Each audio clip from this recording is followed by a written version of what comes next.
ଚଲଉଛି ଫର୍ଚୁନର ତା ସହିତ ମୋ ବୋଉ ବଇଛି ପଛରେ। ଆଣ୍ଟି ଆଜି ଏ ବୋପାଲା ଆଣ୍ଟି ପୁରା ଆଶାର ମୁଣ୍ଡରେ କେମିତି ଲାଗୁଛୁ? ମତେ ବହୁତ ଖୁସି ଲାଗୁଛି ମାନେ ଗୋଟେ ଏସି ଚଲା ଭଳିଆ ଲାଗୁଛି। ଓଲାରେ ସେଇଟା କନି ଯେମିତି ଘରେ ବଇଛି ଏସି ଚାଲିଛି। ଘରେ ବସିଲା କାହିଁକିନା ବୋଉ ପଛରେ ବସିଲେ ଆମର ଆର ଯୋଉ ଦିଟା ଗାଡି ସେ ଟୋଟାଲ ଇଏ ହୁଏନି ମାନେ ଏସି ପବନ ବାଜେ ତ ଏଠି ମୁଣ୍ଡ ଉପରେ ଏସି ନା ଆଣ୍ଟି ବଇଛନ୍ତି ଗୋଡ ଫୋଡ ନେଭି ବ୍ଲୁ କିଏ ଆସିବ ବା ଜଗନ୍ନାଥ ମାନେ ମୋ ବୋଉ ପଞ୍ଚମ ପାସ୍ କରିଛି କି ନାଇଁ ଡାଉଟ୍ କିନ୍ତୁ ନେଭି ବ୍ଲୁ କିଏ କାହାର ଆସିବ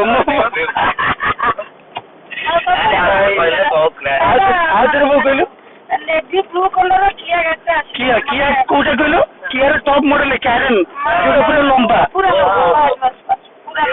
ଯୋଉଥିରେ କେମିତି ସିଟ୍ କହିଲୁ ସୁଇଚ୍ ଡୋର ଗୁଡା ବି ଆଣ୍ଟି ତାର ସୁଇଚ୍ ଅପେକ୍ଷା କରିବାକୁ ପଡିବ। ଏ ଯୋଉ ବାହାର ଯୋଉ ଇଏ ଗୁଡାକ ଏ ଯୋଉ ଗାଡିର ସବୁ ପାର୍ଟ ଗୁଡା ସବୁ ପୁରା ସାଇନିଂ। ନାଇଁ ତାର ତମେ ସାଙ୍ଗେ ସାଙ୍ଗେ ଡୋର ଖୋଲିବନି ତାର ସୁଇଚ୍ ମାରି ଖୋଲିବ ଗୋଟେ ଲମ୍ବା ଗାଡି ତ ଦରକାର। ଏବେ ଉଞ୍ଚା ଦରକାର ଥିଲା ଲମ୍ବା ଦରକାର। ଲମ୍ବାଟା ଉଞ୍ଚା ଲମ୍ବା ବୋଉର ସବୁ ଆଶା ପୂରଣ ହଉ।